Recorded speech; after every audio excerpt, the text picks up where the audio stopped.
MLA Gorantla Buchaiah చౌదరికి మాజీ MLA Jakkampudi రాజా strong warning ఇచ్చారు. YS Jagan పై చేసిన వ్యాఖ్యల్ని వెనక్కి తీసుకుని బేషరతుగా క్షమాపణలు చెప్పాలని డిమాండ్ చేశారు. నోటికొచ్చినట్లు మాట్లాడితే వైఎస్ఆర్సీపీ కార్యకర్తలు ఊరుకోరని, బుచ్చయ్య చౌదరి సొంత నియోజకవర్గంలో తిరిగే పరిస్థితి ఉండదని హెచ్చరించారు జక్కంపూడి రాజా.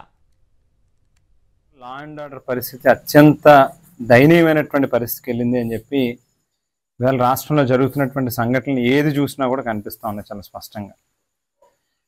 గోరంట్ల బుచ్చయ్య చౌదరి గారు సుమారుగా ఒక 4 దశాబ్దాలు పైబడి రాజకీయాల్లో ఉండి వయసు పెరిగే కొద్దీ మనిషిలో హుందాతనం పెరగాలి, మాట పద్ధతిగా మాట్లాడాలి అనేటువంటి ఇంగిత జ్ఞానం కూడా మర్చిపోయి ఇవాళ రాష్ట్రానికి ఓ ముఖ్యమంత్రిగా పనిచేసినటువంటి వ్యక్తిని నరుకుతాం అనేటువంటి మాట మాట్లాడాను.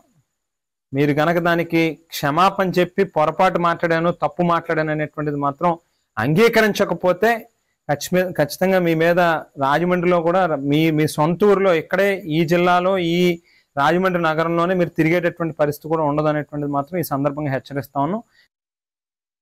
ఎమ్మెల్యే గోరంట్ల బుచ్చయ్య చౌదరికి మాజీ ఎమ్మెల్యే జక్కంపూడి రాజా స్ట్రాంగ్ వార్నింగ్ ఇచ్చారు. వైఎస్ జగన్ పై చేసిన వ్యాఖ్యల్ని వెనక్కి తీసుకుని బేషరతుగా క్షమాపణలు చెప్పాలని డిమాండ్ చేశారు.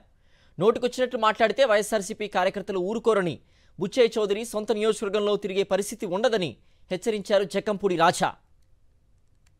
లా అండ్ ఆర్డర్ పరిస్థితి అత్యంత దయనీయమైనటువంటి పరిస్థితికి వెళ్ళింది అని చెప్పి ఇవాళ రాష్ట్రంలో జరుగుతున్నటువంటి సంఘటనలు ఏది చూసినా కూడా కనిపిస్తూ ఉన్నాయి చాలా స్పష్టంగా.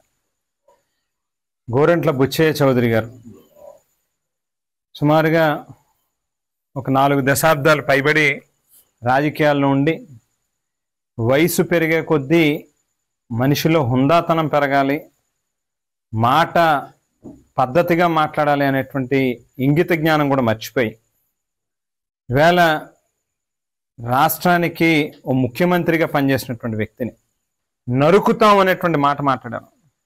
మీరు కనుక దానికి క్షమాపణ చెప్పి పొరపాటు మాట్లాడాను, తప్పు మాట్లాడాను అనేటువంటిది మాత్రం అంగీకరించకపోతే ఖచ్చితంగా మీ మీద రాజమండ్రిలో కూడా మీ సొంత ఊరిలో ఇక్కడే ఈ జిల్లాలో ఈ రాజమండ్రి నగరంలోనే మీరు తిరిగేటటువంటి పరిస్థితి కూడా ఉండదు అనేటువంటిది మాత్రం ఈ సందర్భంగా హెచ్చరిస్తాను.